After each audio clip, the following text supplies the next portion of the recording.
4 sono gli arresti eseguiti dalla Polizia di Stato contestualmente ad altre 10 misure cautelari nel corso dell'operazione denominata Cuci e Scuci nei confronti di imprenditori e funzionari del Provveditorato Opere Pubbliche di Palermo, accusati di corruzione, falso in atti pubblici e truffa aggravata ai danni dello Stato. Sono 14 in tutto le misure cautelari, con 4 funzionari finiti in carcere: Carlo Amato, Francesco Barberi, Antonio Casella e Claudio Monte. Altri 2 funzionari hanno invece ricevuto la sospensione dal servizio per 1 anno, mentre 8 imprenditori non potranno avere più rapporti con la pubblica amministrazione. I provvedimenti sono stati emessi dal GIP del Tribunale di Palermo su richiesta della Procura della Repubblica. L'indagine svolta dalla sezione anticorruzione della Squadra Mobile di Palermo ha svelato un sistema di tangenti nel settore degli appalti per le opere pubbliche che ha interessato un importante distretto ministeriale. L'input alle indagini lo ha fornito la denuncia di un imprenditore edile,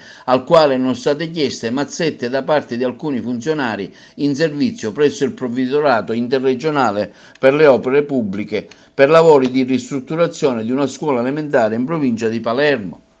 Le indagini, coordinate dal procuratore aggiunto Sergio De Montis e dai sostituti Pierangelo Pato e Giacomo Brandini. L'indagine denominata Cuci e Scuci ha consentito di ricostruire molteplici episodi corruttivi e consumatisi nel corso di appalti pubblici concernenti lavori di ristrutturazione effettuati a istituti scolastici in provincia di Palermo, Casteldaccia e in altre province come Enne e Catania, un immobile sito a Palermo confiscato alla criminalità organizzata e adibito ad alloggio di servizio in uso alle forze dell'ordine, altro immobile sito a Capaci da adibire a stazione dei carabinieri con annessi alloggi di servizio. Il sistema corruttivo portato alla luce si basava essenzialmente su 2 aspetti tra loro strettamente connessi: dazione di tangenti corrispondente a una percentuale pari a circa il 2-3% dell'importo complessivo del finanziamento statale. Il modus illecito adottato consentiva all'imprenditore di recuperare l'importo della tangente attraverso l'inserimento di voci di spese fittizie o maggiorate nei documenti contabili